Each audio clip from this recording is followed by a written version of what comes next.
ते वासुदेवाय। ओम नमो भगवते वासुदेवाय। नारायणं नमस्कृत्य नरं चैव नरोत्तमं देवीं सरस्वतीं व्यासं ततो जयमुदीरये। नष्टप्रायेषु अभद्रेषु नित्यं भागवत सेवया भगवती उत्तम श्लोके भक्तिर्भवती नैष्ठिकी। परम धर्म जो भागवत धर्म कहलाता है उसके अनुशीलन रूप इस दिव्य कार्यक्रम में आप सभी का स्वागत है।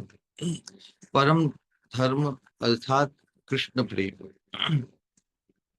परम धर्म का निरूपण करने वाला प्रमाण रूप, परम प्रमाण रूप जो ग्रंथ श्रीमद् भागवतम, जिसमें कृष्ण प्रेम को ही परम पुरुषार्थ रूप में निरूपित किया गया है, उस कृष्ण प्रेम के भी परमतम सोपान रूप राधा दास्यम परम सौभाग्य को प्रदान करने के लिए उस अवस्था तक, उस अवस्था की तरफ जीव मात्र का, मनुष्य मात्र का आकर्षण उत्पन्न करने के उद्देश्य से, क्योंकि उस सोपान पर ही कृष्ण प्रेम के माध्यम से भगवान के माधुर्य का अधिकतम आस्वादन संभव है। जीव मात्र का जो प्रयोजन जीने का है, जीवित रहने का प्रयोजन ही आनंद की उपलब्धि है। आनंद प्राप्त करने के लिए ही जीना है, जीने का और कोई मकसद नहीं हो सकता। लेकिन कृष्ण प्रेम के माध्यम से ही उस आनंद का आस्वादन किया जा सकता है। आनंद का आस्वादन अर्थात आनंद के जो स्रोत है, आनंद के जो आगार है, उन भगवान से रस, आनंद की अनुभूति, उनके प्रति प्रेम उत्पन्न होने से ही हृदय में संभव है। और उस प्रेम की जो अधिकतम, या जो उस प्रेम का जो हाईएस्ट पॉइंट है, वो राधा रानी के श्री चरणों का आश्रय अथवा कैंकर्यत्व। क्योंकि हम जानते हैं कि राधा रानी ही भगवान के माधुर्य का अपने अद्वितीय एक्सक्लूसिव मादनाख्य भाव के माध्यम से अधिक तक आस्वादन करती है ना। तो परम रसिक उस दृष्टिकोण से, भागवतीय दृष्टिकोण से, तो राधा रानी ही है। भगवान कृष्ण भी रसिक है, लेकिन वो विषय जातीय रसिक है, लेकिन आश्रय जातीय रसिक राधा रानी है। वो तो जो राधा रानी के चरणाश्रित होकर उनकी विश्वसनीय जो संगिनी या सेविका बनने का सौभाग्य प्राप्त करती है, राधा रानी की अचिंत्य कृपा से भगवान के माधुर्य का उसी स्तर पर आस्वादन, जिस स्तर पर राधा रानी अपने अद्वितीय मादना के महाभाव से करती है। और वास्तव में महाप्रभु की भी यही मनोभीष्ट महाप्रभु का है, जो वास्तव में राधा रानी का मनोभीष्ट है। राधा रानी परम उदार है ना, तो राधा रानी की परम उदारता ही भगवान कृष्ण के इस महाप्रभु रूप में प्रकाशित हुई। वैसे तो भगवान के सभी अवतार ही परम कल्याणकारी है, लेकिन इस महाप्रभु रूप में राधा रानी का भाव है। इसलिए राधा रानी के चरणाश्रित होने से, अथवा तो कहिए कि जो राधा रानी के चरणाश्रित है निकुंज मंदिर में किंकरिया, उनका जो सौभाग्य है, उस सौभाग्य तो को वहीं तक सीमित नहीं रखा। महाप्रभु के अवतरण से वो सौभाग्य हम जैसे अर्वाचीन पतित अजातरती साधकों के लिए भी उपलब्ध कराया महाप्रभु ने। उनके पार्षदों ने उनके मनोभिष्ट को पृथ्वी तल पर स्थापित करने के लिए साधकावेश के लिए जो सभी आवश्यक सामग्री है, उसे अपने उस मंजरी भाव में ही प्रतिष्ठित होकर, मंजरी भाव से ही प्रसूत अनुभूत, उससे जो उद्गार उपदेश रूप जो संग्रह उन्होंने छोड़ दी है, हमारे ऊपर इन आचार्यों की यही महती कृपा है। इन आचार्यों की इस कृपा का ही अनुगत्य करते हुए उनके द्वारा जो प्रदान किया ये अनुशीलन, उसी अनुशीलन को ही, उसकी आवृत्ति बढ़ाते हुए, यही मंजरी भाव की उपासना में अनुवृत्ति है। करत करत अभ्यास के ना, तो इन अनुशीलन जो उन्होंने स्वयं किया है, स्वयं अपने उद्गार उपदेश रूप जो संग्रह है, उसी को हमें बार बार अनुशीलन में लाना है, जिससे वो हमारा द्वितीय स्वभाव बन जाए। जिस प्रकार नामाश्रित होकर नाम की आवृत्ति करते करते फिर नाम के अनुशीलन को साधक छोड़ नहीं पा, नाम की सिद्धि की अवस्था में नाम के अतिरिक्त न केवल अपनी वाणी से, बल्कि उसके पूरे चित्त में जो नाम का प्रभाव है, उसका जो माधुर्य है, सर्वत्र छा जाता है। नाम के बिना वो रह नहीं सकता। अर्थात नाम का संग उसका शाश्वत हो जाता है। जिस प्रकार हम वर्तमान अवस्था में, बद्ध अवस्था में नाम के अनुशीलन का अभ्यास करते हुए 16 माला, 32 माला, 64 माला इत्यादि करते हैं, फिर भी अंतराल तो बना रहता है ना। उसके बाद में हम, क्योंकि साधक अवस्था में यही होता है कि हम अधिक से अधिक प्रयास करते हैं कॉन्शियसली, लेकिन नाम में हमारी सिद्धि प्राप्त नहीं हुई। नाम के प्रति अनुरक्ति, नाम हम करते हैं, साधना का आवेश तो भी होता है कि हम इतना नाम करते हैं, लेकिन साधना में हमारा प्रवेश जब होगा तो वो सिद्ध अवस्था, फिर हम नाम से हमारा विभाजन या अलगाव एक पल भी नहीं रहेगा। उसी प्रकार राधा दास्यम में जो जो किंकरियों का जो भाव है, वो राधा रानी के प्रति ही उनकी सतत पक्षपाती है। भावोल्लास रति, अर्थात राधा रानी के प्रति ही उनका अधिक स्नेह है, अधिक झुकाव है। ये एक्सक्लूसिव नेचर है किंकरियों का। उसके कारण हम इस अनुशीलन की, यदि अनुशीलन पूरे सभी श्लोकों, हमारे आचार्यों का जो जो मंजरी भाव की उपासना के अंतर्गत जितने भी संग्रह है, उनमें एक सूत्र कॉमन दिखाई देगा। और विशेष रूप से इस राधा रस सुधा निधि के अंतर्गत प्रत्येक प्रस्तुति में, प्रत्येक जो अनुभूति है, उसमें राधा रानी के, स्वामिनी के उत्कर्ष को श्याम सुंदर के उत्कर्ष की तुलना में अधिक बताया है।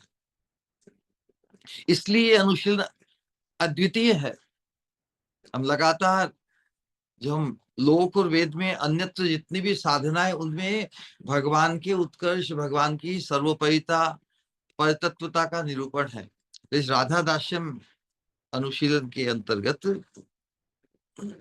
राधा रानी का उत्कर्ष श्याम सुंदर के उत्कर्ष की तुलना में विशेष बताया है। इसलिए जिनका स्वामिनी राधा रानी के प्रति अधिक स्नेह है, उनके लिए तो बस आनंद ही आनंद है। तो इसमें ये नहीं सोचना चाहिए किसी साधक को कि कभी भी श्याम सुंदर, कभी भी श्याम सुंदर को विशेष क्यों नहीं बताया। अरे भाई, राधा रानी है ही विशेष हर दृष्टिकोण से, और इतनी विशेष की जो परम विशेष पूरे विश्व के लिए है, उनकी वशीभूतता राधा रानी के प्रेम के प्रति पिछले 2 श्लोकों में हमने इस प्रकार जो वर्णन किया। न केवल किंकरी का जो सौभाग्य है, किंकरी किस प्रकार उसका इतना बड़ा अधिकार कि वो श्याम सुंदर का भी परिहास करने से कोई संकोच नहीं करती, क्योंकि स्वामिनी का उत्कर्ष वो फर्स्ट हैंड है। स्वामिनी के उत्कर्ष का दर्शन जितना साक्षात किंकरी को होता उतना सखियों को भी नहीं, क्योंकि एकांत जो निकुंज मंदिर के अंदर प्रवेश केवल किंकरियों का है। किंकरियां ही हर अवस्था में राधा रानी की प्रिय संगिनी बनकर विराजमान है, इसलिए उनकी उपस्थिति में स्वामिनी को कोई संकोच भी नहीं, इतना अंतरंग है सौभाग्य उनका। और इसीलिए उनके लिए अपनी स्वामिनी का उत्कर्ष उनके लिए तो सहज है। वो किसी भी अवस्था में श्याम सुंदर को हावी नहीं होने देते अपनी स्वामिनी पर, क्योंकि स्वामिनी का प्रभाव है ही ऐसा सहज, उसी का चित्रण। तो हमारी जो मानसिकता भी वैसी हो जाएगी, हमारी जो वफादारी या जो राधा रानी के चरणों के प्रति हमारा जो लोलुपता है वो इसी प्रकार है। हम सतत ही हर अवस्था में हमारे चिंतन में भी स्वामिनी का उत्कर्ष, वही हमारे जब जागृत अवस्था में, इस साधक अवस्था में जब हम स्वामिनी के उत्कर्ष का लगातार निरूपण श्रवण करते हुए चल रहे हैं, तो एक अवस्था होगी जब हमारी जो जागृत अवस्था की जो एक्सटेंशन अवस्था है, स्वप्न अवस्था, उसमें भी हम स्वामिनी के उत्कर्ष के ही स्वप्न देखेंगे। वो भी एक प्रकार की स्फूर्ति होगी जब देखेंगे किस प्रकार स्वामिनी का उत्कर्ष सर्वत्र छाया हुआ है। अष्टकाली लीला में सर्वत्र श्याम सुंदर राधा रानी के साक्षात उपस्थिति के अभाव में भी पूरे जगत का दर्शन करे, फिर भी उन्हें स्वामिनी का ही उत्कर्ष पूरे जगत की दृष्टि में, पूरे जगत में वो भी तो आ जाते हैं। तो किस प्रकार ये चिंतन अनूठा है, और ये चिंतन इतना अनूठा है, इतना इसका प्रभाव भी इतना अपूर्व है कि हमें न केवल लौकिक परमार्थ के मार्ग में भी और कोई चिंतन अधिक नहीं पाएगा, और कोई चिंतन हमें बांधेगा नहीं। अनेक भगवान के अवतरण हैं, अनेक भगवान की लीलाएं हैं, अनेक भगवान का विलास है, अलग अलग रस में। उज्जवल रस के अंतर्गत भी द्वारका का रस है, मथुरा की स्त्रियों का रस है, लेकिन निकुंज मंदिर के अंदर स्वामिनी की संगिनी होने का जो आह्लाद है, सौभाग्य, वो इतना अनूठा है। और इसीलिए सहज ये अनुभूति मंजरी भाव की उपासना के साधकों को हो जाती है कि उनका जो सौभाग्य है वो सब बाकी सबके लिए भी परम स्प्रेरणीय हो सकता है। और इसीलिए जिस प्रकार राधा रानी परम उदार है, राधा रानी की चरणाश्रित किंकरियां भी परम उदारता का परिचय देती है। हम हमारे आचार्यों के बाद हमारे सभी आचार्य इस मार्ग में राधा रानी की किंकरियां ही हैं, उन्होंने कितनी उदारता अपनी तरफ से, है ना, प्रकाशित की है, जिसका लाभ हम स्वयं ले रहे हैं, हम सभी। तो पिछले श्लोक में विशेष रूप से हमने राधा रानी की माधुरी का जो प्रभाव है उसका थोड़ा दिग्दर्शन किया था। आज के श्लोक में राधा रानी का प्रभाव की पराकाष्ठा रूप भगवान श्री कृष्ण का रस मोहन, कितनी विचित्र बात है कि जो स्वयं रस रूप है, जो अपने रस प्रभाव आकर्षण माधुर्य से, मल्टीपल माधुर्य से, रूप माधुरी, वेणु माधुरी, प्रेम माधुरी, लीला माधुरी से पूरे जग को विमोहित करते हैं, वो स्वयं जग विमोहक श्याम सुंदर कृष्ण राधा रानी के प्रेम और भाव के वशीभूत होकर विराजमान है। भगवान श्री कृष्ण का रस मोह है, इसका अद्भुत जो चित्रण किया है पिछले श्लोक की कंटिन्यूएशन में ही है। पिछले श्लोक में स्वयं हमें जो प्रेम संपुट के अंतर्गत स्वयं राधा रानी प्रीतम श्याम सुंदर को जो देवांगना रूप आकर विराजमान है, कहती है कि क्या कहती है कि हम अवश्य ही जो अन्य अन्य जितनी भी कोटि कोटि ब्रजांगनाएं हैं, है ना, राधा रानी की उपस्थिति का इतना प्रभाव है कि वो पूर्ण बिल्कुल स्वगंध स्वसुख गंध लेश मात्र, मतलब स्वसुख गंध, उनका भी भगवान कृष्ण के प्रति जो प्रेम है इतना अद्भुत है। गंध स्वसुख गंध मात्र भी न होने से अवश्य ही भगवान भी गोपियों के प्रेम के से शासित है, वशीभूत है। लेकिन जब राधा रानी की उपस्थिति में भले ही उन सभी ब्रज सुंदरियों का प्रेम निरुपाधि है, फिर भी प्रसिद्धि यही है कि भगवान श्री कृष्ण मुझ में ही सबसे अधिक अनुरक्त है। राधा रानी ये देवांगना रूप श्याम सुंदर को ही कह रही है, और यह बात कभी मिथ्या नहीं राधा रानी कहती है। कारण राधा रानी का प्रेम श्याम सुंदर को किस प्रकार आकृष्ट करता है, जिस प्रकार सुमेरु पर्वत जितना प्रभाव उसका, वो बाकी सब ब्रज सुंदरियों का प्रेम राई के कुछ दानों, 4 दानों के समान, सरसों के दानों के तुल्य भी नहीं समझते, इतना प्रभाव। राधा रानी के संग का प्रभाव इतना अन्य निरपेक्ष है। राधा रानी का संग पाने के लिए, अथवा राधा रानी के संग में जब श्याम सुंदर होते हैं तब वो किसी की भी अपेक्षा नहीं करते, इतना जबरदस्त प्रभाव है। तो उसके अंतर्गत क्या घटित होता है, उस चीज का निरूपण हमने बाचा कि किस प्रकार राधा रानी की जो भाव माधुरी का आस्वादन किंकरी ने श्याम सुंदर के माध्यम से किया। श्रीपाद प्रभुदान सरस्वती ने किंकरी रूप में श्याम सुंदर के दर्शन में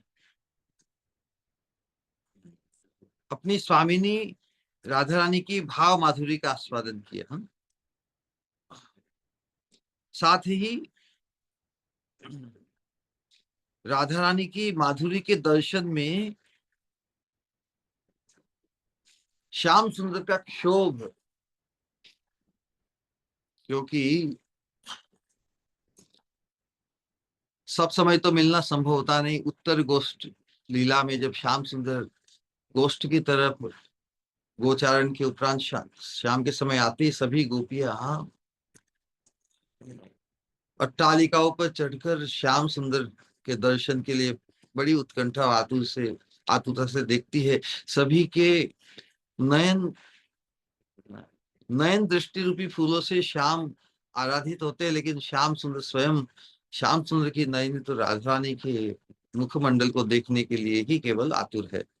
इस अवस्था में श्याम सुंदर पर राधा रानी की माधुरी का दर्शन, राधा रानी की माधुरी के दर्शन का क्या प्रभाव पड़ता है। राधा रानी को नहीं पाकर, या राधा रानी तो अपनी सखियों के साथ है और थोड़ी शर्म भी है, शर्म राधा रानी के 25 गुणों में एक है ना। कौन सा गुण है? जो जो शर्म राधा रानी का ना, नयनों में लज्जा, लज्जा से आवृत है राधा रानी की दृष्टि। लेकिन श्याम सुंदर को देखने के लिए वो अपनी लज्जा से भी थोड़ी दूरी दूर होने की जो प्रस्तुति करती है। तो लज्जा भी तो राधा रानी के स्वरूप में नित्य उसकी संगिनी है, इसलिए पूरी दूर नहीं हटती। थोड़ा लजीलापन तो राधा रानी की दृष्टि में रह जाता। तो थोड़ी लजीलापन के साथ जब श्याम सुंदर के प्रति राधा रानी देखती है तो उसका प्रभाव श्याम सुंदर पे कैसा होता है। वो तो बिल्कुल बिल्कुल स्तब्ध हो जाते हैं। तो भगवान श्री कृष्ण स्तब्ध से होकर मन में इस प्रकार चिंतन कर रहे हैं, अहो मेरी दृष्टि अपनी दृष्टि राधा रानी की नजीली दृष्टि से जब मिली, तब राधा रानी के ऊपर कैसी हरकत होती है। वो भाप जाती है कि श्याम सुंदर की दृष्टि उनके वक्ष मंडल पर है। वास्तव में श्याम सुंदर तो राधा रानी के मादनाख्य भाव के प्रति जो इतना अति उज्जवल एक्सक्लूसिव भाव है, जो राधा रानी के हृदय संपुट में, हृदय के अंदर एक संपुट में विराजमान है। लेकिन वहां तक पहुंचने के लिए उनका आपात दृष्टि तो स्तन मंडल पे ही होती है ना। तो राधा रानी उस भाव की चोरी नहीं कर ले श्याम सुंदर। अब ये जो भी हरकत, जो भी भाव वैचित्री राधा रानी के ये प्रकाशित होती है, वो श्याम सुंदर को इतना लुभा लेती है, इतना वशीभूत कर लेती है। तो राधा रानी उस श्याम सुंदर की वशीभूतता को और उनके उनकी मत्तता को बढ़ाने के लिए ही सपोज वस्त्र द्वारा आवृत है ना, राधा रानी अपने समुन्नत वक्षोज मंडल को वस्त्र द्वारा आवृत करती है। तो वो हरकत, वो भंगिमा भी श्याम सुंदर को परम उन्मादित कर देती है। श्याम सुंदर देखते हैं, अरे मेरे साथ तो कितने ही सखा हैं, और समस्त ब्रज गोपियों के नेत्र भी मेरी ओर लगे हुए हैं, ये देख रहे हैं वो, और मैं उन्माद अवस्था को प्राप्त हो रहा हूं राधा रानी की इस भंगिमा से। हाय, इसका परिणाम क्या होगा। फिर अभी तो श्री राधा ने अपने विशाल भ्रिकुटी धनुष पर सुतीक्ष्ण कटाक्ष बाणों को नहीं साधा है। यदि वो साध देगी, राधा रानी में वाम में तो सहज है ना, नित्य ही श्याम सुंदर का चिंतन, उनसे मिलित होने का चिंतन करती है, उत्कंठित, आतुर, व्याकुल, व्यग्र रहती है। लेकिन श्याम सुंदर से जैसे ही आंख मिलती है, वाम्य वाम्य प्रकाशित हो रहा है। और जब राधा रानी का वाम्य प्रकाशित हो रहा है, वो जिसे अपने आप को संकुचित करके श्याम सुंदर जिस वस्तु को दृष्टि कर उसी को ही वापस और संकुचित करते हुए ढकती है। तो श्याम सुंदर तो और भी जैसे जैसे वैसे ही स्वामिनी को सब समय इच्छा अनुसार, समय अनुसार पाना उनके लिए दुर्लभ है। और जब सामने अब साक्षात राधा रानी उपस्थित भी है, लेकिन इतना वातावरण विपरीत है, वो सभी से घिरे हुए हैं, वो इधर राधा रानी भी अपनी भंगिमा से उन्हें जैसे उन हृदय कमल में छुपा हुआ जो प्रेम संपुट है, उससे उसके ऊपर आवरण रूप जो राधा रानी के स्वर्ण पर्वत रूपी जो स्तन मंडल है, उनसे जैसे उन्हें वंचित किया जा रहा है। तो उसमें भी जो वाम्य भाव राधा रानी की भ्रिकुटी, विशाल भ्रिकुटी रूपी धनुष पर उनके तीक्ष्ण कटाक्ष बाणों को जब साधा जाएगा, तो राधा श्याम सुंदर की क्या अवस्था हो जाएगी। वे तो मेरे प्राणों को विद्ध कर देंगे। श्याम सुंदर ऐसा सोचते हैं। यदि वह ऐसा करती है तो जाने फिर क्या होगा। तो सच्चिदानंद घन श्याम सुंदर एक साथ किस प्रकार राधा रानी के उस मादना के मादन भाव के वशीभूत है ना। तभी तो हमारी स्वामिनी के एक कटाक्ष बाण का इतना प्रभाव पड़ता है आनंद घन विग्रह पर। अब आनंद घन विग्रह है, जीव मात्र का जीवन ही आनंद की खोज के लिए है। और श्याम सुंदर को पाकर रसम ही लब्ध्वा आनंदी भवती, रसो वै सह रसम ही एवायम लब्ध्वा आनंदी भवती। ये तो श्रुति वचन है, ये तो यथार्थ सिद्धांत है। लेकिन उन आनंद घन विग्रह पर राधा रानी का प्रभाव कितना जबरदस्त है, तो हम समझ सकते राधा रानी का विशुद्ध प्रेम कितना कितना अद्वितीय है। जो पूरे त्रिभुवन में राधा रानी जैसी रमणी कोई नहीं, जिनका सौंदर्य है भगवान भगवान श्री कृष्ण जो परम सर्व आकर्षक है। सबको आकृष्ट करने वाले, उनके हृदय में भी क्षोभ उत्पन्न कर देता है।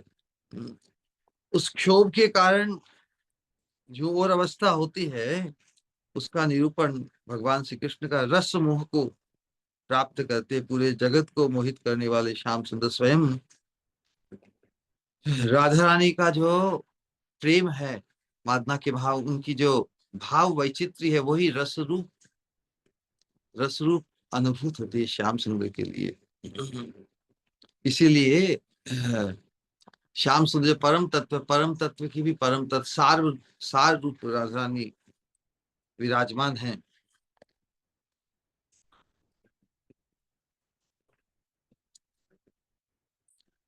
तो जब रस रूपता को प्राप्त होंगे राधा रानी के प्रेम के समक्ष, तब किस प्रकार की ये मोह बहुत बड़ी, मोह की अवस्था में व्यक्ति अपना संतुलन खो देता है। तो संतुलन कहने का तात्पर्य है जो भी उस मोह के प्रभाव में उनकी वाणी, उनकी दृष्टि, सब कुछ प्रभावित होती है। तो भगवान श्री कृष्ण का जो रस मोह है किस प्रकार प्रकाशित होता है। अब ऐसा तो हम देख रहे हैं कि उस उत्तर गोष्ठ की लीला में दोनों के ही दर्शन एक दूसरे को प्रभावित किए हैं। परस्पर का माधुर्य दर्शन जो किया है उन्होंने, तो दोनों के हृदय में एक शोक को तो उत्पन्न किया है। दोनों की ही इच्छा तो यही है कि मधुर मिलन संपादित हो। राधा रानी भी जानती है कि अभी ये परिवेश समय नहीं है। संध्या के समय कुछ कुछ संकेत मिलेगा कि परस्पर का मिलन कब संभव होगा, लेकिन तब तक तो उस क्षोभ को सहन करना ही होगा। और श्रीपाद किंकरी रूप में स्फूर्ति के माध्यम से उन दोनों के क्षोभ का, परस्पर के मिलन का जो प्रबल इच्छा है, तो उस प्रबल इच्छा होते हुए वो इच्छा पूरी नहीं हो पा रही, इसलिए क्षोभ, विरह व्याकुलता।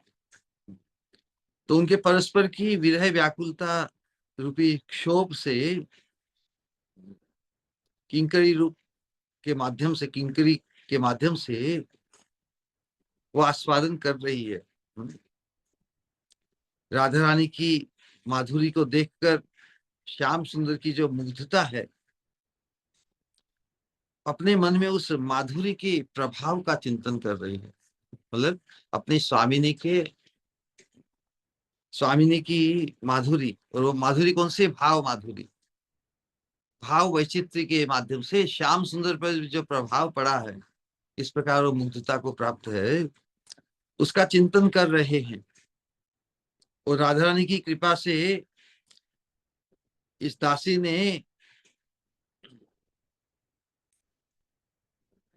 राधा रानी की कृपा से ही ना, कृपा के बिना तो ये अनुभूति हो नहीं सकती।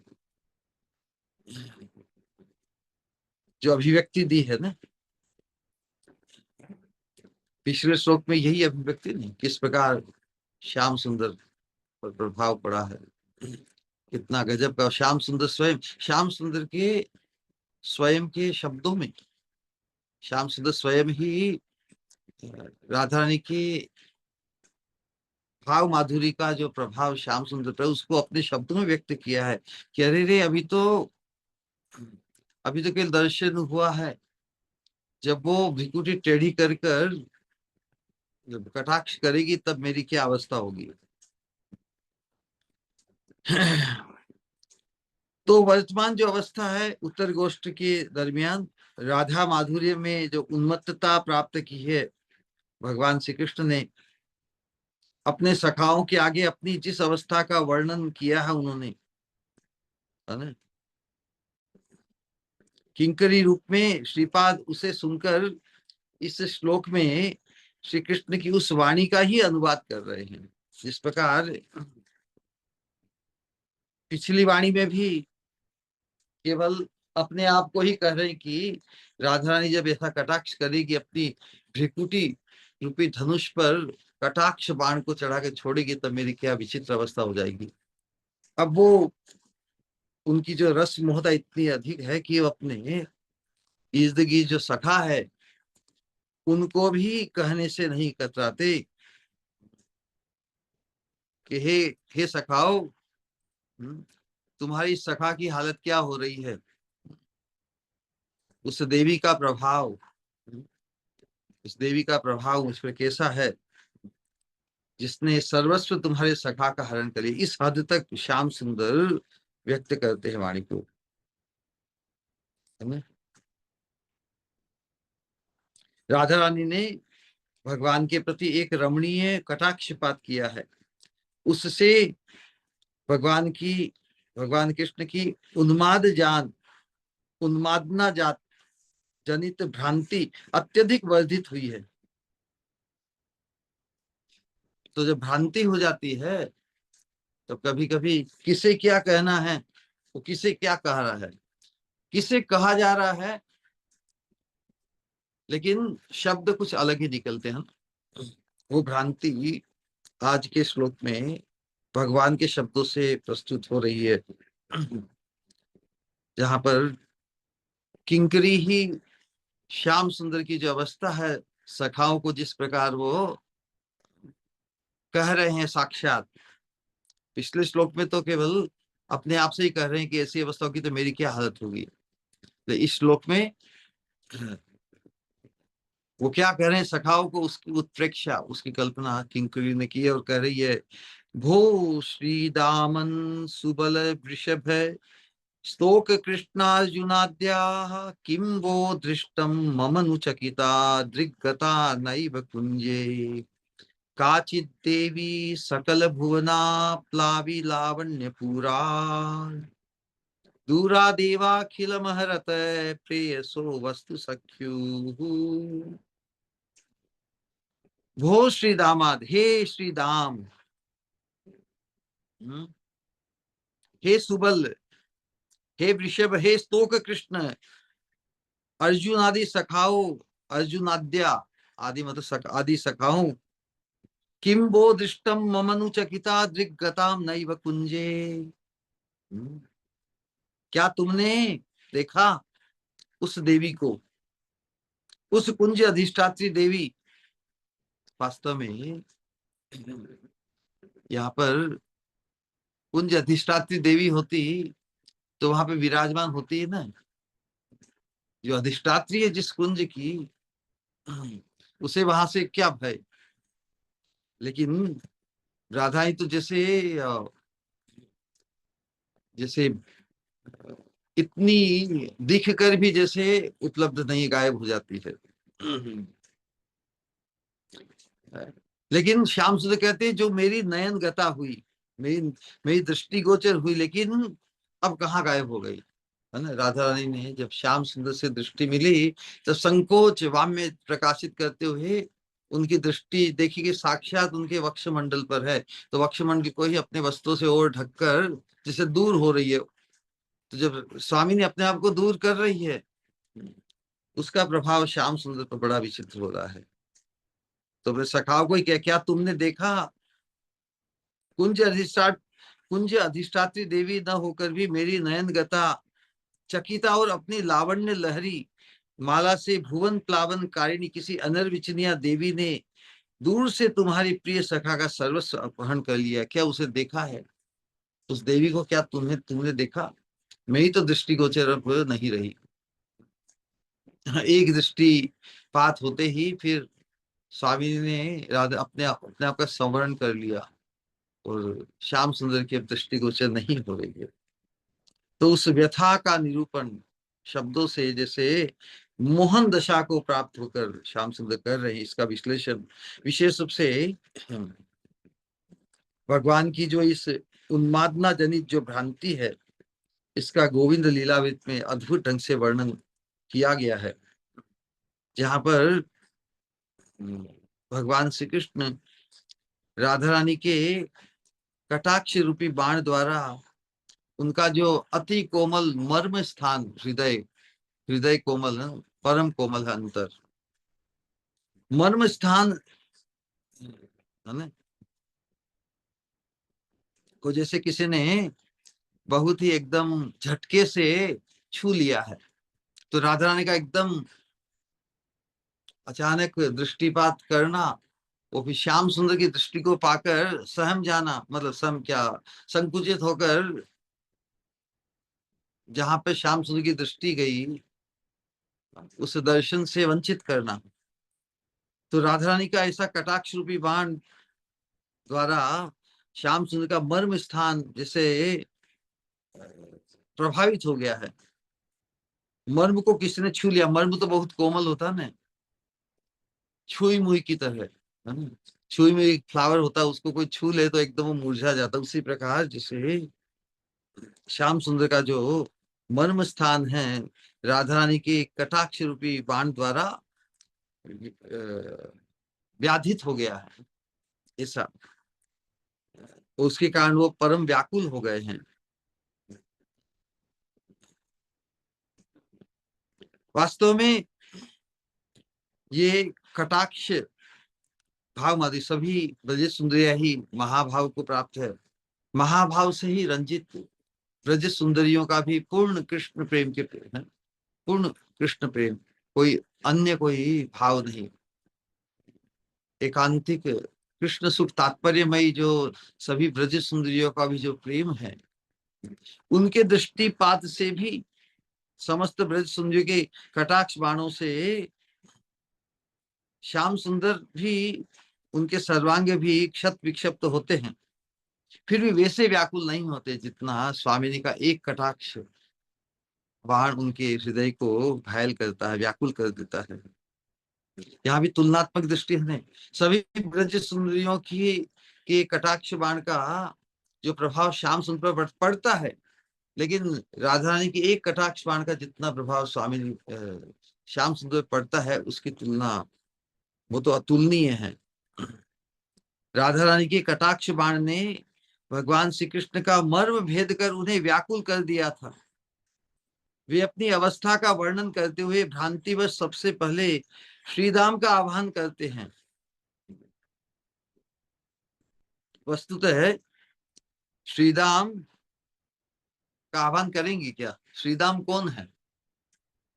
यहाँ पर जो श्याम सुंदर की जो रस मोहता है, उसको साक्षात इस श्लोक में एक शब्द के द्वारा प्रस्तुत कर रहे हैं।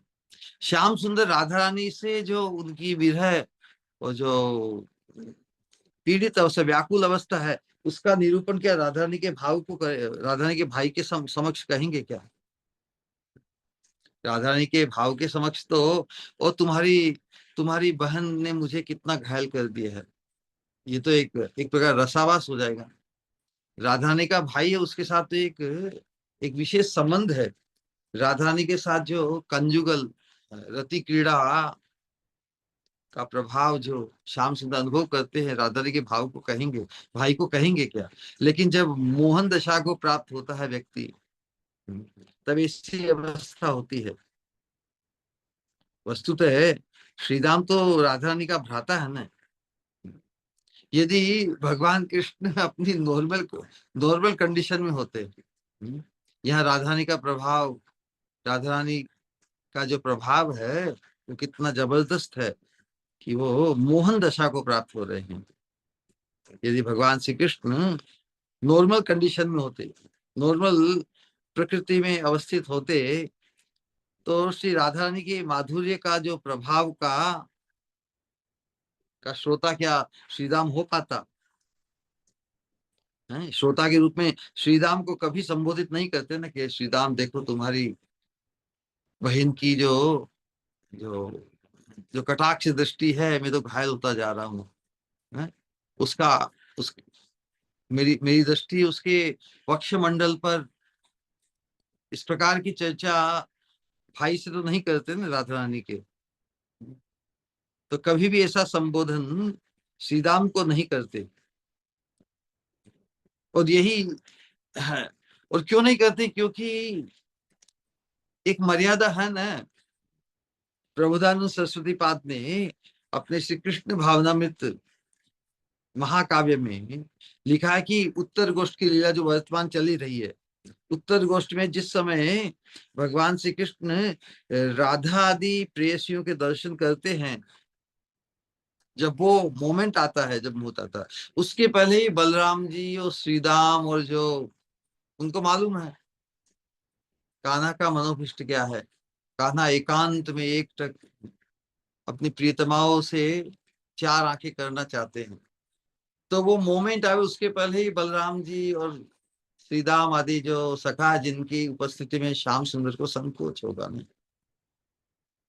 देखो सभी तो ब्रज के सभी सभी पार्षद, भले बड़े हो चाहे छोटे हो, सभी को कृष्ण की सेवा में ही, वो अपने आप को कृष्ण के दास से ही समझते। बलराम जी हो, नंद यशोदा, कोई भी हो, सभी समय स्थान उचित जो आवश्यकता होती है उसको भाप कर अपने आप को अपने आप को दूर कर लेते हैं, है ना। तो जब उत्तर गोष्ठ में जिस समय भगवान श्री कृष्ण राधा आदि प्रेयसियों के दर्शन करते हैं, श्रीराम आदि सखा किसी छल से उनसे पहले ही पुरी में प्रवेश कर जाते हैं, श्री कृष्ण के निकट नहीं रहते। कितना अद्भुत निरूपण कृष्ण भावनामृत महाकाव्य में किया है। वहां पर कोई न कोई बहाना करके बलराम जी जब हो अथवा श्रीदाम आदि सखा कहते भाई जल्दी करो जल्दी करो जल्दी करो। वो सब ब्रजवासियों से, नंद बाबा इत्यादि सबसे मिलकर सबको सांत्वना देते हैं कि हाँ कृष्ण आ रहे हैं, श्री कृष्ण गोचारण से वापिस आ रहे हैं, है ना। अगुवाई वो आगे आगे बढ़ जाते हैं, उस समय भगवान को पीछे छोड़ देते हैं, जिससे वो अपनी प्रियतमाओं के साथ को मिल सके, उनके प्रति दृष्टिपात कर सके, उनकी उनकी दृष्टि रूपी फूलों से अर्चित हो सके। और राधा और अपनी प्रियतमा, प्रियाएं तो सभी है लेकिन प्रियतमा है राधा रानी, अपनी प्रियतमा से दृष्टि से दृष्टि मिला सके। तो इसके बाद लिखा है कि इतो हम्बा हम्बा हम ध्वनि भीर ध्वनि भी रूप गोष्ठम निज सुतान। बता रहे हैं कि इसके बाद प्रियतमा गणों के सहित श्री कृष्ण का मिलन समय जानकर बलदेव और श्रीदामा आदि कितने छल से श्री कृष्ण के आगे नंदीश्वर पुरी में प्रवेश करेंगे। ये अष्टकालीय लीला के अंतर्गत जो अपराह्न लीला है ना, अपराह्न लीला जिसमें दोपहर के बाद से संध्या होने तक का जो समय है, उसमें किस प्रकार किसी न किसी छल से श्री कृष्ण के आगे, मतलब कृष्ण को पीछे छोड़कर नंदीश्वर पुरी में प्रवेश करेगी। इस समय गोष्ठ को निकट देखकर समस्त गाय हम्बा हम्बा ध्वनि करके अपने अपने बछड़ों को बुलाती हुई आगे बढ़ रही है। उनको देखते हुए श्री बलराम एवं श्री दामा आदि सहचर गण के सहित तेजी से नंद भवन में प्रवेश करके जननी गण को विषाद सागर से शीघ्र ही बाहर निकाल दिया। हाँ, बलराम और श्री दाम आ गए तो अवश्य ही कृष्ण उनके पीछे पीछे आ ही रहे हैं। Precursor, they become the precursor. सभी तो वास्तव में मुख्य रूप से कृष्ण के विरह में व्याकुल है, कृष्ण को ही देखना चाहते हैं। तो बलराम जी के दर्शन उन्हें थोड़ी थोड़ी शांति देते हैं, थोड़ी तो दिलासा देते हैं, हाँ कृष्ण भी अवश्य आ जाएंगे। कितना अद्भुत है। तो इसलिए भगवान श्री कृष्ण ने यहाँ पर भ्रांतिवश ही श्रीदाम का नाम लेकर श्रीदाम का जैसे आह्वान किया हो। वस्तुतः इस समय सुबल आदि प्रिय नर्म सखा ही श्री कृष्ण के निकट है ना। श्रीदाम और बलदेव ये तो आगे चले जाते हैं, जिससे कृष्ण उनकी अनुपस्थिति में नहीं संकोच होकर, तो ये प्रिय नर्म सखा है ना। कौन है प्रिय नर्म सखा भगवान के? कौन कौन है? सुबल, मधुमंगल इत्यादि ये प्रिय नर्म सखा, अर्थात भगवान कृष्ण के अंतरंग अंतरंग उस अवस्था में भी भगवान क्या करना चाहते हैं, भगवान राधा रानी और प्रेयसियों के प्रति दृष्टिपात कर सकते हैं उनकी उपस्थिति में ही। बलराम जी और सुदाम श्री राम की उपस्थिति में नहीं। हम्म। तो इस समय सुबल आदि प्रिय नर्म सखा ही भगवान श्री कृष्ण के निकट है, ये समझना होगा। तो भगवान कहते क्या कहते कि हे श्री राम, यहाँ पर वास्तव संबोधन किसे कर रहे हैं? हम्म। अपने प्रिय नर्म सखा सुबल ऋषभ स्तोक कृष्ण मधुमंगल आदि को ही। हे श्री राम, सुबल ऋषभ स्तोक कृष्ण अर्जुन आदि सखाओ, जो कुंज की अधिष्ठात्री देवी हुए बिना ही मेरे नयन गोचर हुई है, क्या तुमने उन्हें देखा है? ऐसा क्यों कहा? कुंज की अधिष्ठात्री देवी, कुंज की अधिष्ठात्री देवी तो वास्तव में विंदा देवी है ना। लेकिन यहाँ पर कुंज में उपस्थिति, लेकिन कुंज में तो संकेत स्थान पर ही राधा रानी कभी आती है। वो कोई हमेशा तो उपस्थित नहीं होते ना, लेकिन अधिष्ठात्री देवी होती तो नित्य ही उनका वास होता, नित्य ही वो उपलब्ध होती, लेकिन सब समय उपलब्ध नहीं होती। उस दृष्टिकोण से कहा कि जो कुंज की अधिष्ठात्री देवी हुए बिना ही मेरे नयन गोचर हुई है। यदि अधिष्ठात्री देवी होती तो सब समय नयन गोचर होती। मेरे नयन गोचर हुई है, क्या तुमने उन्हें देखा है? जो निकुंज में श्रीमती के दर्शन कर इस प्रकार आश्चर्यान्वित हुआ करते हैं।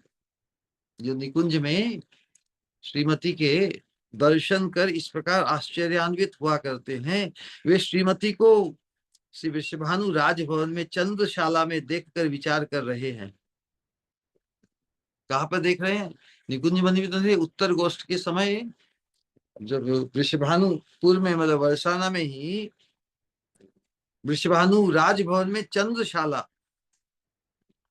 चंद्रशाला है ना, जिस उच्च कक्ष में अट्टालिका में जहां से वो चंद्र दर्शन किया जाता है, इसलिए चंद्रशाला में देखकर विचार कर रहे हैं वे श्रीमती को।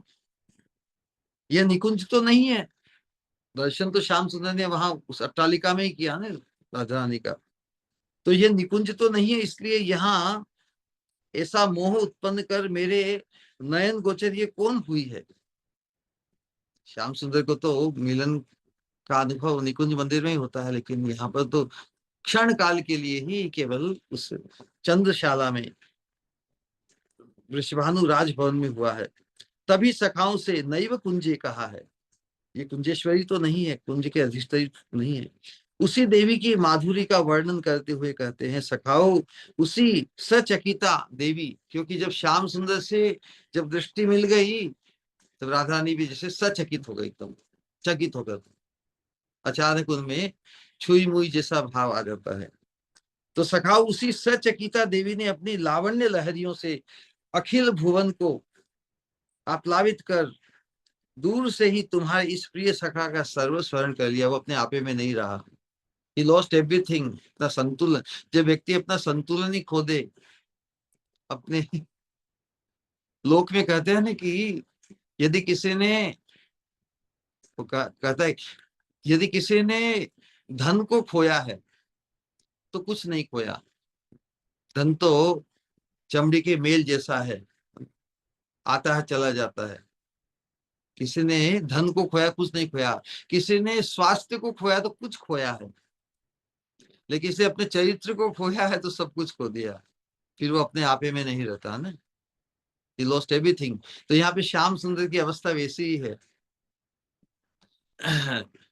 अब ये श्याम सुंदर तो लौकिक लीला के अंतर्गत ऐसा ही लगता है जैसा कोई कोई पुरुष किसी स्त्री के वशीभूत होकर अपनी अपना संतुलन खो देता है, लेकिन यहाँ पर तो भगवान की नित्य निकुंज की परमानंदमयी लीलाओं के अंतर्गत श्याम सुंदर अपनी वशीभूतता को प्रकाशित कर रहे हैं।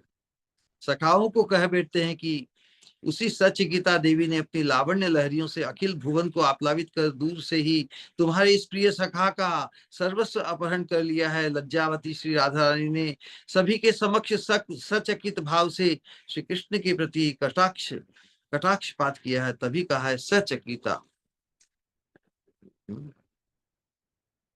राधा रानी के श्री अंग की अपूर्व ज्योति और सौंदर्य देखकर कहा है देवी, है ना।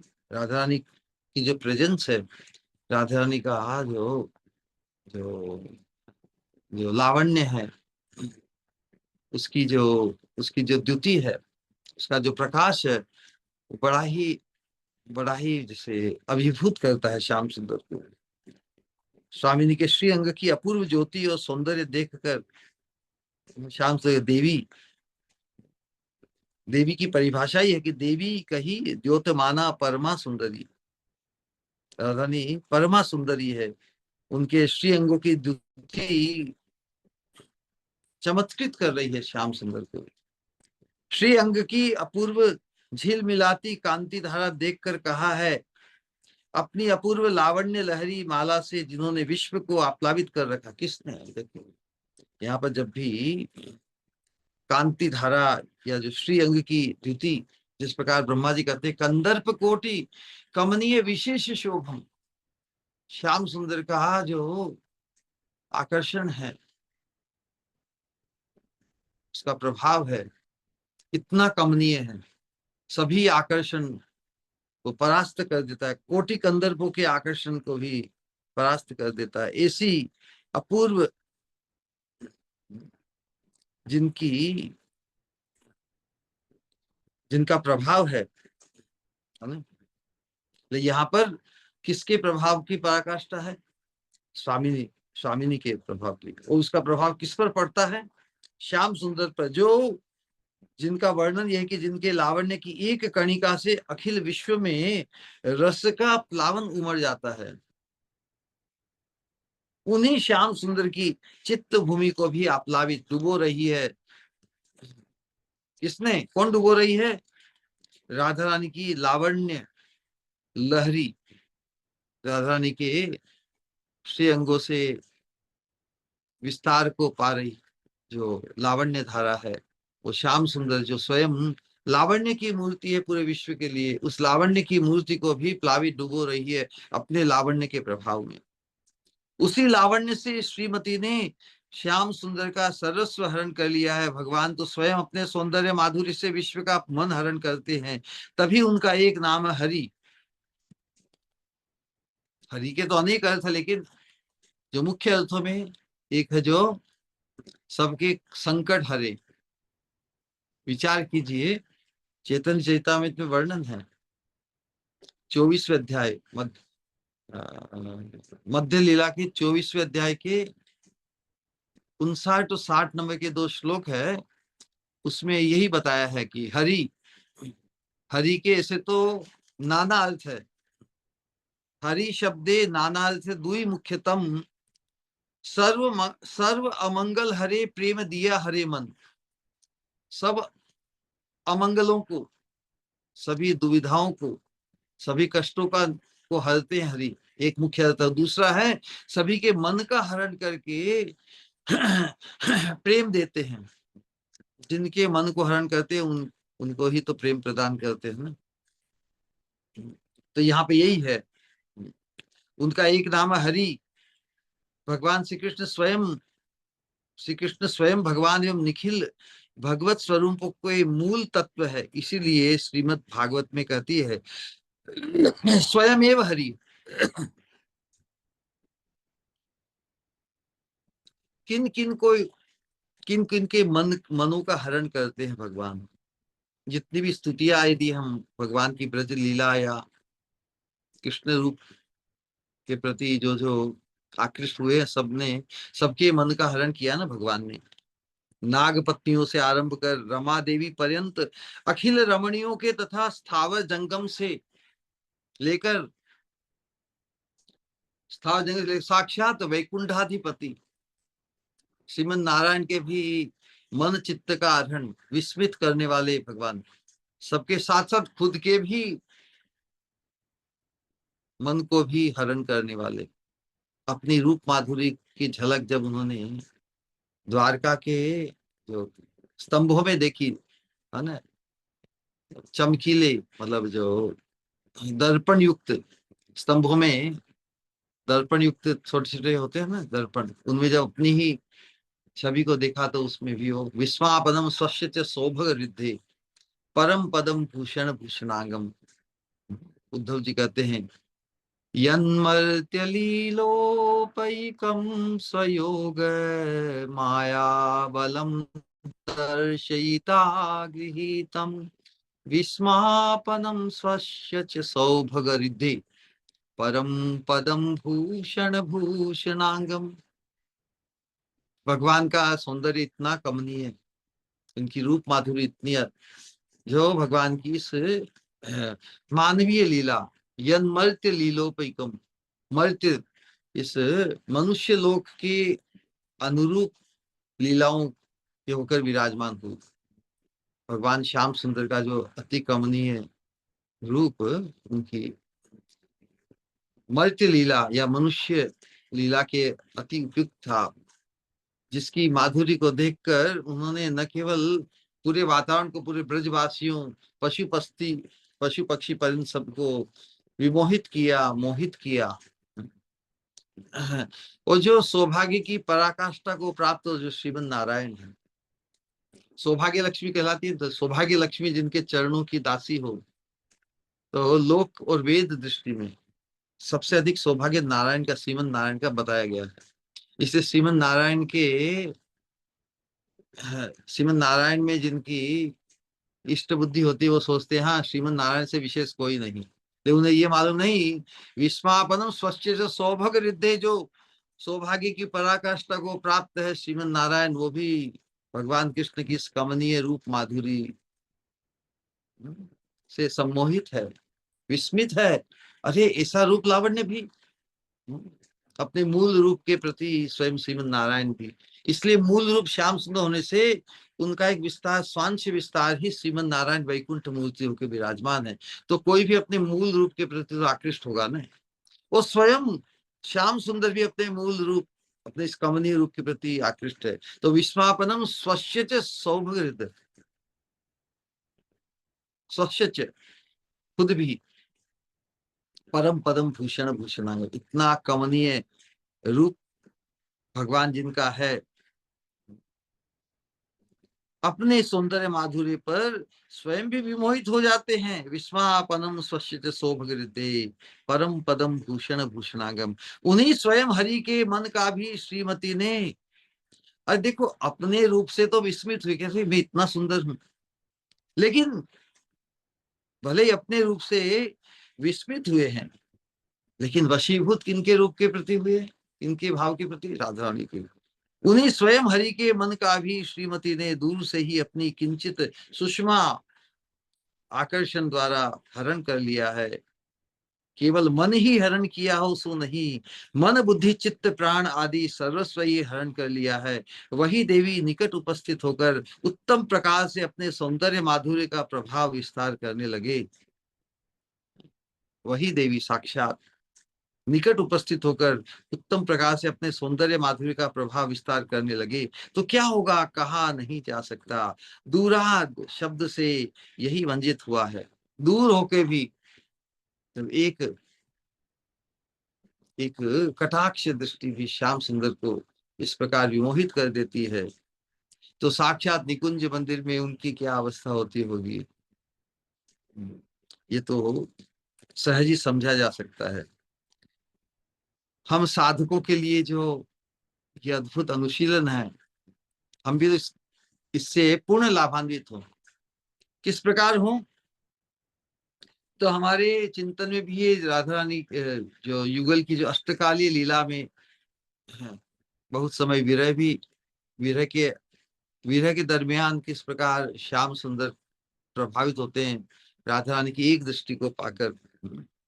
तो हम साधक भक्तगण भी उत्तर गोष्ठ लीला के चिंतन में अपने अंतस चिंतित सिद्ध स्वरूप से, अपने मंजरी रूप से, मंजरी भाव से, मंजरियों का ही है, मंजरियों का ये चिंतन, मंजरियों का ही ये उल्लास, मंजरियों का ही ये अधिकतम जो अल्टीमेट सौभाग्य, परम तत्व सौभाग्य है, उसी से ही तो हमारा परिचय कराया जा रहा है ना।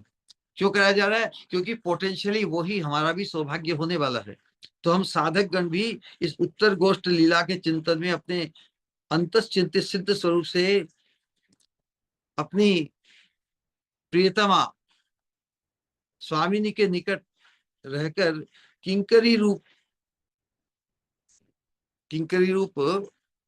क्योंकि प्रभुदानंद सरस्वती किंकरी अपने आप को मानते हुए किंकरी भाव से ही इस अनुशीलन को, इस दृश्य को, इस लीला को, इस रस माधुरी का जो आस्वाद उन्होंने किया है ना, और हमारे लिए भी हमारे कर्ण रसायन बनकर जो प्रस्तुत किया है, तो हम भी उसी की चेष्टा करेंगे ना कि वही हमारे लिए परम चिंतनीय बने। इस सब अलौकिक विषयों को व्याख्या द्वारा समझाने की सामर्थ्य क्या किसी में है? नहीं है। वस्तुतः इसे व्यक्त करने योग्य भाव और भाषा किसी कहने का वाग देवी सरस्वती के लिए भी संभव नहीं है। ये तो जो राधारानी की साक्षात कृपा को प्राप्त जो मंजरिया है और मंजरी भाव में ही प्रतिष्ठित जो महाजन है, उनकी ही वाणी में इस प्रकार की रस रूपता है। तद रसिकैक वैद्य, रसिक भक्तों, और रसिक किस प्रकार के? मंजरी भाव में प्रतिष्ठित रसिक प्रेमी भक्तों के की वाणी में ही इस प्रकार की, या उनके द्वारा ही ये इस प्रकार की अद्भुत लीला वेद्य होकर, मतलब अनुभूत होकर उनकी वाणी द्वारा प्रकाशित हुई हम सबको परम लाभान्वित करने के लिए। बोलिए हरे कृष्ण कृष्ण कृष्ण हरे हरे, हरे राम राम राम। सभी का खूब खूब धन्यवाद। किसी आपने धैर्यपूर्वक श्रवण किया तो सभी का उत्साहवर्धन किया। हमारा कोई प्रश्न, जिज्ञासा, कुतूहल प्रस्तुत करे। हमारी स्वामिनी का उत्कर्ष यही हमारा नित्य चिंतन है। यही हमारा नित्य चिंतन परम स्पृहणीय चिंतन बन जाए, यही आशा हम सबके लिए। हरे कृष्ण। राइट, हाँ कहो। हरे कृष्णा श्री गुरु। बहुत ही सुंदर, अनुपम। जैसे जैसे दिन एक एक लाइन और श्रवण करते जाते हैं, सचमुच जो गहराई आप अनुभव करवाते हैं, मंजिल भाव जो आप प्रदान करते हैं, उसको अनुभव करने की क्षमता तो नहीं है, लेकिन बस आपकी कृपा है। और वैसे भी आप पात्र का विचार किए बिना जो प्रेम कृपा की वर्षा करते हो, यह तन मन इस तरह से रोमांचित होकर उसमें भीगता है, मानो आंसुओं की वर्षा आंखों के अंदर ही सिमट कर रह जाती है। और मन व्याकुल होकर पूछ रहा है, क्यों जा रहे हैं आप? क्या इतना जरूरी है? फिर बुद्धि जवाब देती है कि जिस तरह से हमें प्रेम समुद्र में डुबो रहे हो, और भी तो जीवों का उद्धार करना आवश्यक है। कृष्णमयी होना सभी जीवों का अधिकार है। मई मंथ में वृंदावन आने का प्लान स्वामिनी की इच्छा से और आपकी कृपा से संभव हो पाएगा, लेकिन लेकिन I will really miss you मेरे प्रिय श्री गुरु। जिस तरह से गोपियां कृष्ण को वृंदावन से बाहर नहीं जाने देना चाह रही थी, उसी तरह मन चाह रहा है कि आपके नलीन चरण को यूं कसकर पकड़ लूं कि दुनिया की कोई भी ताकत छुड़ा न पाए। पर विरह में जैसा आप बताते हैं कि सब कुछ कृष्णमयी हो जाता है, और जब कृष्ण प्रकट रूप में रहते हैं तो केवल एक कृष्ण होते हैं। तो ये भी अच्छा ही होगा कि जब हम वृंदावन आएंगे, आपसे विरह की अग्नि हमें हर मंदिर, पेड़, पत्ते, डाल, गली और प्रसाद और व्रज रज में आपके होने का एहसास दिलाएंगी। और हम इंतजार करेंगे कार्तिक मास के वसंत ऋतु का, जो आपको साक्षात हमारे निकट लाएंगे। और आप ही की कृपा से हम आएंगे, आपके ये नलीन चरण आंसुओं से पखारेंगे और स्पर्श कर आशीर्वाद रूपी परम कृपा प्राप्त करेंगे। जल्दी आना श्री गुरु। एवरी सेकंड, दिन, महीना आप ही का इंतजार रहेगा। आपके श्री चरणों में कोटि कोटि प्रणाम। हरे कृष्ण।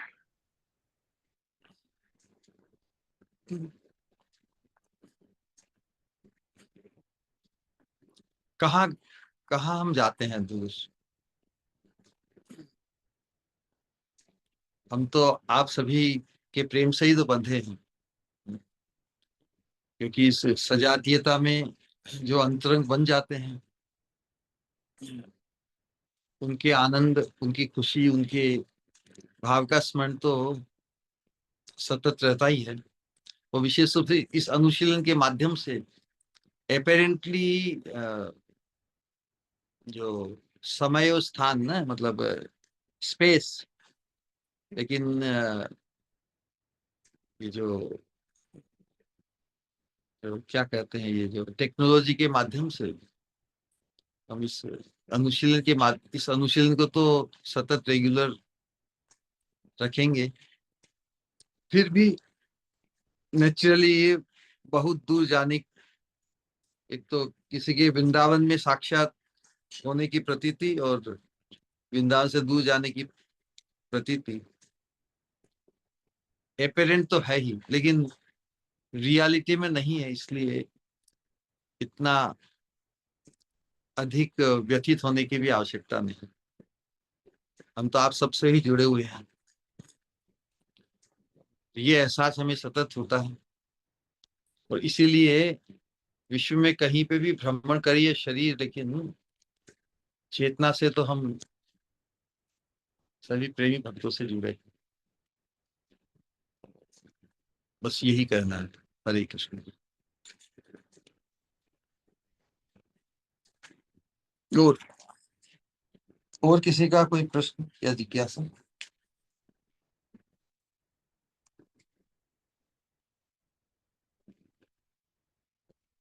हरे कृष्ण।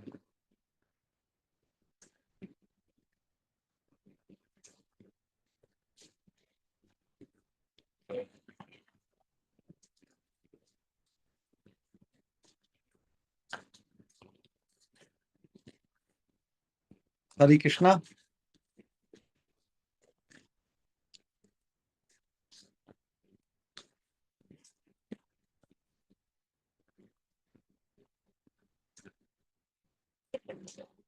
हरे कृष्णा।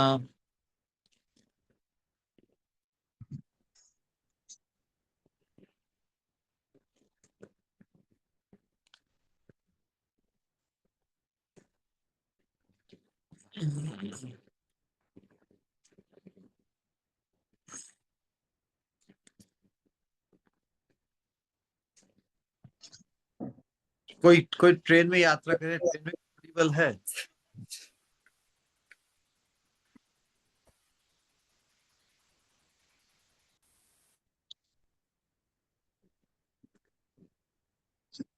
किसी और का कोई सवाल या कुछ कहना चाहते हैं तो प्लीज।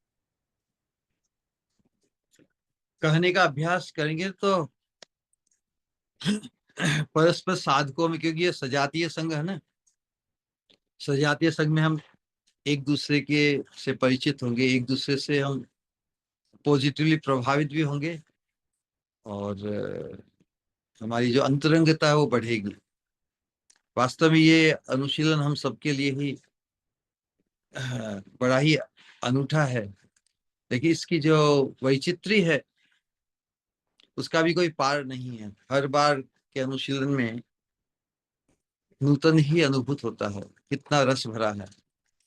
और इस राधा रस उदाहरण का जितनी बार भी कोई जिंदगी भर भी अनुशीलन करे, विशेष रूप से इन आचार्यों और महत्पुरुषों ने जिस प्रकार विस्तार से लीलाओं के माध्यम से अपने अनुचिंतन से समझाया है, हम सैकड़ों बार भी इसका अनुशीलन करें जीवन में, तो उससे हम जैसे नया नया ही सुन रहे हैं ऐसा अनुभव होगा। क्योंकि प्रत्येक साधक और प्रत्येक जो उस मंजरी भाव में जब अंतस चिंतन में प्रविष्ट होता है, प्रवेश करता है, तब राधा रानी की कृपा से ही और भी लीला की वैचित्री, भाव की वैचित्री कृपा से अनुभूत होती है। और जो नया अनुभव है वो और ऐड होता जाता है, generation after generation after generation. तो सिद्ध अंतश्चिंतन या सिद्ध देह करने का तात्पर्य ये है कि जिसके अंतश्चिंतन में अपने सिद्ध देह की स्मृति हो गई, तो सिद्ध देह से ही जब उस चिन्मय राज्य में प्रवेश होता है, तो राधा रानी की कृपा से जो कुछ अनुभूत होता है, इन इन अनुभवों में और जुड़ जाता है। इसी प्रकार ये परंपरा आगे बढ़ती रही जाती है। इसलिए हमारे बारे में सजातीय श्रवण, जो भी इस संघ में संलग्न है, उन सबका संकल्प, उन सबका अभिलाषा राधा रानी के कैंकर्य को प्राप्त करनी है, तो ही रसवर्धन होगा। भले ही बहुत माइनॉरिटी में है, लेकिन ये चिंतन बहुत अनूठा है, बहुत अद्वितीय है। सजातीय और अंतरंग हुए बिना इस अनुशीलन को, ऐसे तो ये पब्लिक है ना, सभी सुन रहे, कोई भी सुन सकते हैं, लेकिन वो ही टिक पाएगा जो वास्तव में अपने आप को राधा रानी की किंकरी होने का गर्व पाना चाहता है।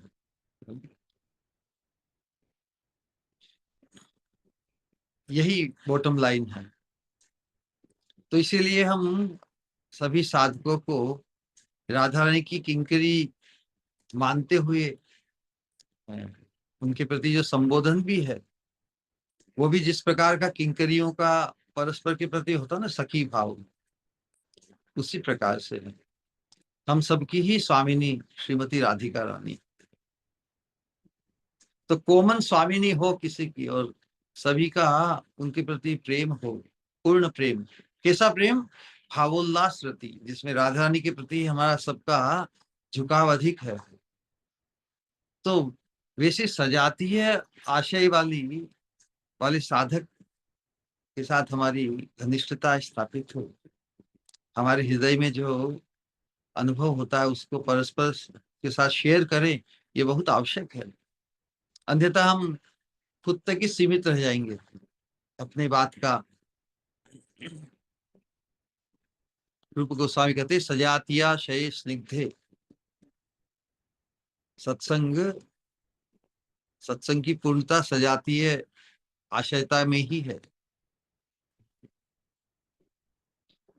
रस का वर्धन होता है, एक और एक मिलकर 11 हो जाते हैं। सजातीय जब संग होता है तब एक और एक मिलकर 11 हो जाते हैं, और जहाँ सजातीय भाव नहीं होता साधकों का, तो उसमें एक भी नहीं इतना रसवर्धक होता, बल्कि रस बाधक हो जाता है, रसाभास हो जाता है। इसलिए हमारा जो ये ग्रुप है, संघ है, हम एक दूसरे को बहुत अप्रिशिएट करें, एक दूसरे के निकट, और हम सब उस अद्भुत गोल्ड मेडल के प्रत्याशी है ना। समझाई बात? एक गोल्ड मेडलिस्ट दूसरे गोल्ड मेडलिस्ट के प्रति कैसा भाव रखेगा? उत्तम भाव रखेगा भाई। उन्होंने भी वो सौभाग्य प्राप्त किया जो मैंने सौभाग्य प्राप्त किया। सौभाग्य के निरूपण में हम सेम ही है, हम सभी पराकाष्ठा भाव को प्राप्त, जो रूप मंजरी, रति मंजरी, श्री गुरु मंजरी इत्यादि को जो जो भी परम सौभाग्य में सेवा राधा रानी की उपलब्ध है, वो सभी सेवा हमें भी उपलब्ध कराई जाएगी कृपा से। तो सौभाग्य की दृष्टि से हम किसी को भी कम नहीं माने, तभी तो हम परम उल्लास के साथ इस अनुशीलन, इस संघ को और भी पुष्ट करते जाएंगे। ये संघ बहुत ही वैल्यूएबल है, आप सभी हमारे लिए बहुत ही वैल्यूएबल है, क्योंकि दुर्लभ चीज तो वैल्यूएबल होती है, तो ये तो अति दुर्लभ होकर विराजमान है। ऐसी ही अनुभूति प्रत्येक साधक को कि जो अनुशीलन हमें प्राप्त हो रहा है वो अति दुर्लभ है। उसकी दुर्लभता का, अति दुर्लभता का एहसास होगा तभी हम उसको यथार्थ वैल्यू कर पाएंगे। अन्यथा तो बहुत बार कीमती से कीमती वस्तु भी अबोध बालक अपक्व अवस्था में यदि कीमती से कीमती वस्तु भी दी जाए तो वो जान लेता है कि हाँ ये कीमती, लेकिन कितनी कीमती है उसका उसे एहसास नहीं होता। तो इस राधा रस सुधा निधि इसका जो अनुशीलन कर रहे हैं उससे हमें ये अनुभूति होने लगी चाहिए वास्तव में कितनी तुलनात्मक दृष्टि से ये जो चिंतन है राधा रानी की किंकरी होने का, ये जो सौभाग्य की जो दुर्लभता है, सुपरलेटिव, ये जो परमतम सौभाग्य है, इसकी अनुभूति सहज ही हमें होने लगेगी।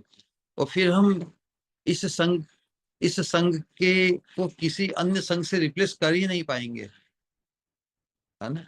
लोभ जागृत हो जाएगा।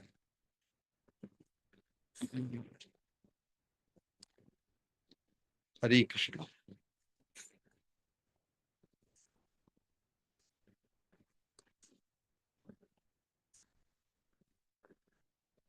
ऑलराइट, तो सभी प्रणाम श्री गुरु। हरे कृष्ण। हरे कृष्ण। बहुत ही अद्भुत। हम्म, हमेशा की तरह जैसे जो स्वामी जी का भाव, जो प्रेम और जो वशीभूतता शाम की स्वामिनी के प्रति आप महसूस करवाते हो, वो इतना अद्वितीय है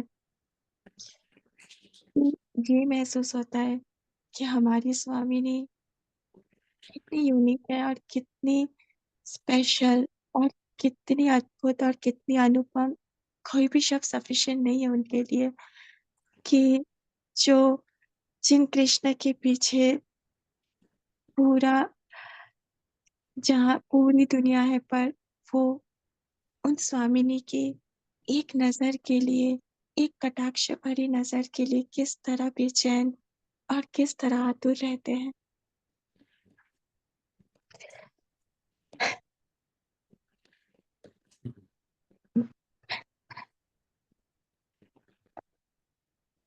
और साथ ही ये कहना चाहूँगी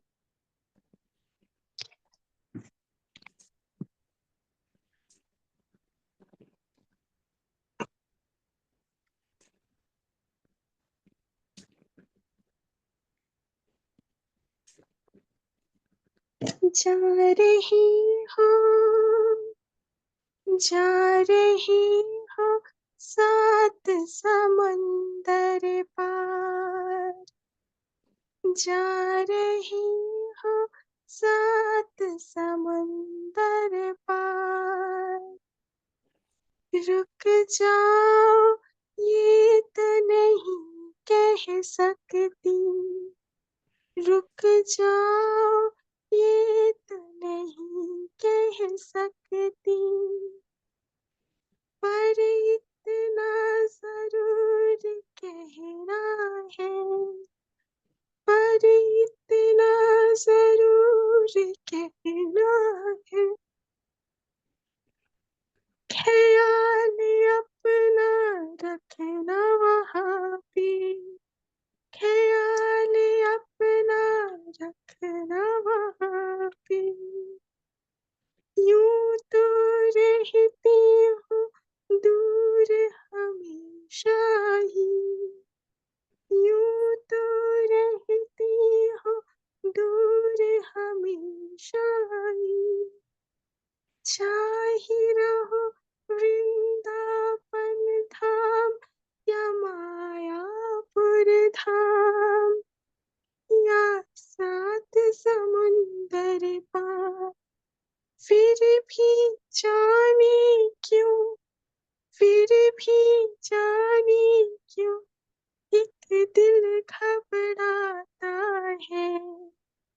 जब जाती हो परदेस, जब जाती हो परदेस, यूं तो कहती हो मैं दूर नहीं जाता, जुड़ा हूँ मैं हूँ तब भी, जुड़ा रहूंगा तब भी, ज़ूम के जरिए। पर ये दिल, पर ये दिल कैसे समझे, दिल तो वो चीज नहीं जो समझ जाए।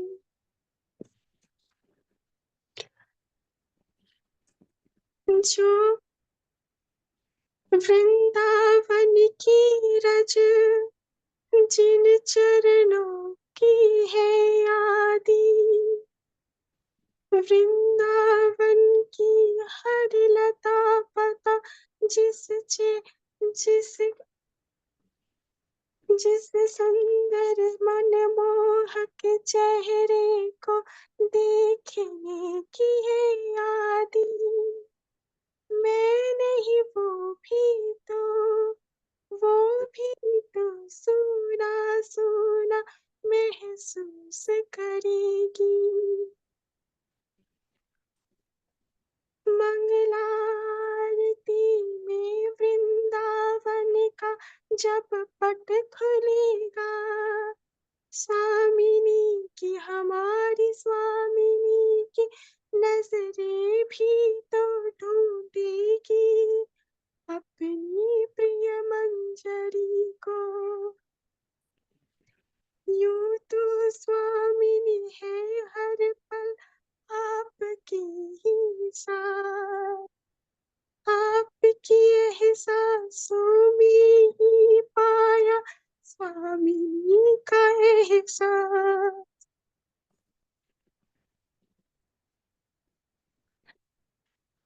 फिर भी मानो कहता है ये दिल बारंबार,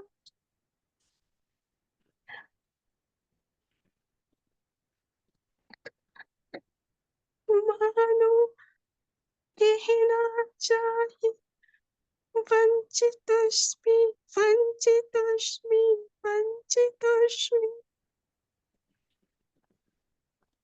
कि रहती हूँ हमेशा उन कमल चरणों से दूर,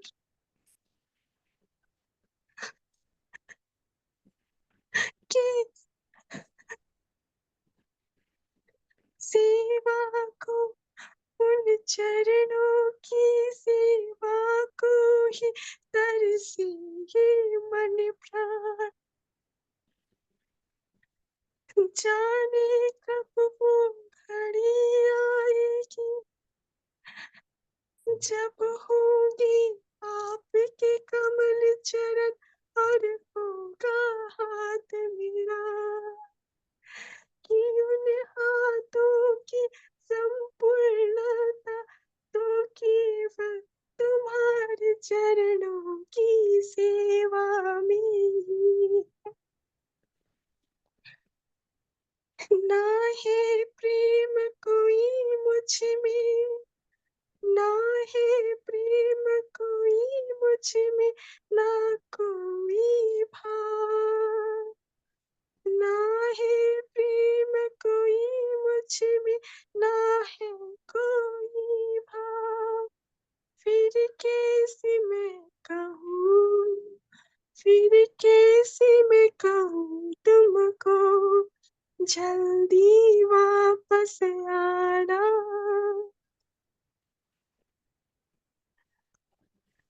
कि भीगी नैना, भीगे नैना हर पल राह देखे तुम्हारी, कि भीगे नैना हर पल राह देखे तुम्हारी।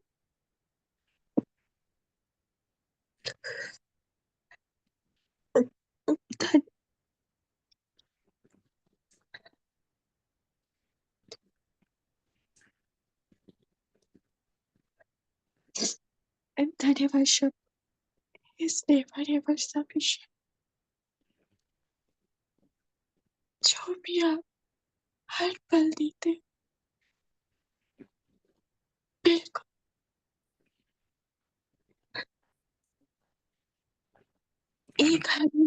एक हरि तो वहां बैठे हैं गोलोक वृंदावन में सबका संकट काटने, पर उस हरि को तो देखा नहीं कभी, जाना नहीं कभी। मेरे हरि तो अभी मेरे सम्मुख शूम में बैठे हैं, जो जो हर संकट में ढाल बनकर मेरे साथ भी खड़े रहते हैं, और जो मन हर कर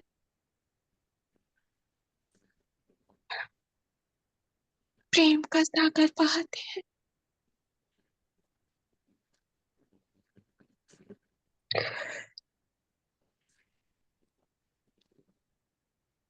धन्यवाद शब्द इज नेवर एवर सफिशिएंट, पर फिर भी हर बात के लिए आपका कोटि कोटि धन्यवाद शिव। प्रणव। हरे कृष्ण।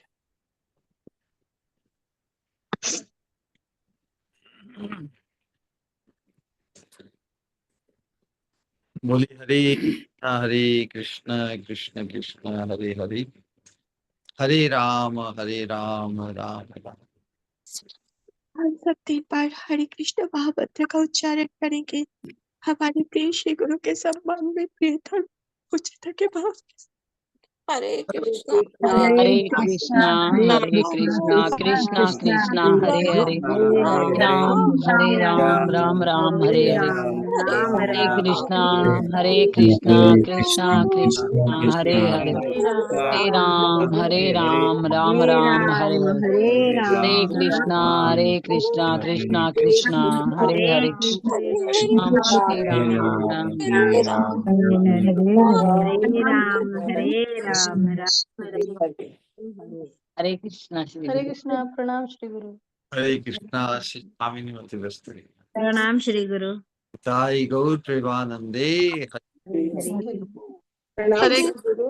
हरे कृष्ण। शुरुआत से जाएंगे स्वामी निवृत्ति। हमारे प्रिय श्री गुरु की जय जय जय जय जय जय जय आनंदे हरि हरि हरी बोल। हरी हरी बोल। हरी हरि हरे बोल। कृष्णा प्रणाम श्री गुरु। हरे कृष्णा प्रणाम श्री गुरु।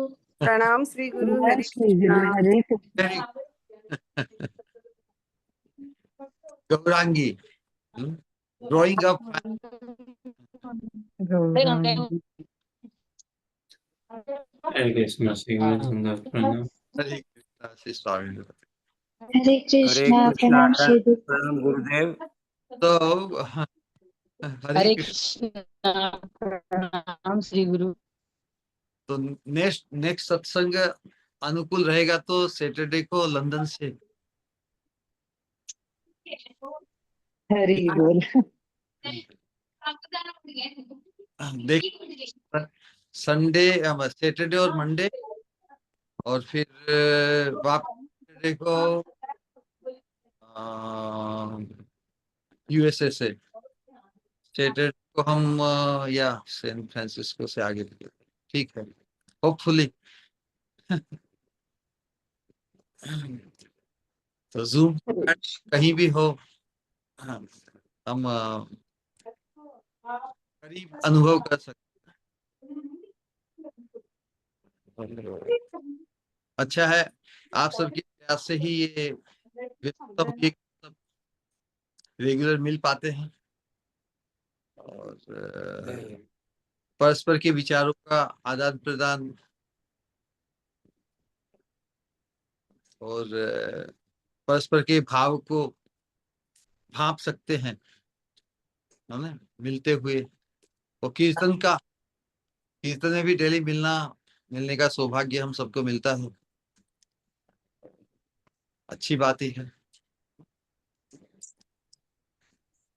कहीं पर भी जाएं, कैसे भी रहें, लेकिन हम इस सत्संग के माध्यम से एकजुट रह सकते हैं, है ना?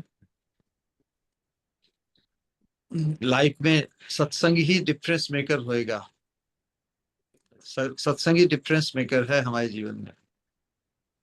जो सत्संग को उपलब्ध है उसी के जीवन में परमार्थ सिद्ध है। सत्संग की पूर्णता ही परमार्थ सिद्धि है।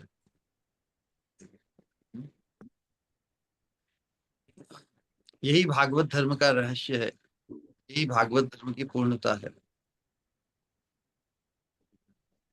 ऑलराइट। हरे कृष्णा। प्रणाम श्री। तो सत्संग के माध्यम से ये हम चरितार्थ सकते हैं जीवन में। संग अर्थात आसक्ति, सत्संग, सत अर्थात सत्पुरुष, सत्पुरुष में आसक्ति ही सत्संग की पूर्णता है। सत्संग को हम एक परिभाषा के रूप में अलग नहीं, इसका सत्संग का जो मोस्ट अल्टीमेट इंटरनल मीनिंग है, मतलब शुद्ध भक्तों का संग करते हुए शुद्ध भक्त में आसक्ति, यही सत्संग की पूर्णता है। तो सत्संग में हम अपने आप को आगे लाए हैं तो हमें पूर्णता की तरफ बढ़ना चाहिए ना। अनंत काल से तो अधूरे बनते आए हैं, अधूरे ही जीवन समाप्त हो गया। तो इस जीवन में रहते रहते ही हमें पूर्णता की तरफ बढ़ जाना है, पूर्णता को उपलब्ध कर लेना है। यही मकसद होना चाहिए एकांतिक सभी का, व्यक्तिगत रूप से और कलेक्टिवली भी।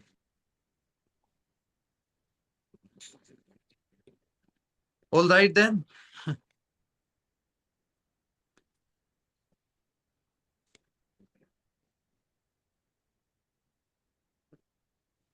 हरे कृष्णा हरे कृष्णा कृष्णा कृष्ण हरे हरे राम राम राम राम हरे हरे राम हरे राम राम राम हरे हरे।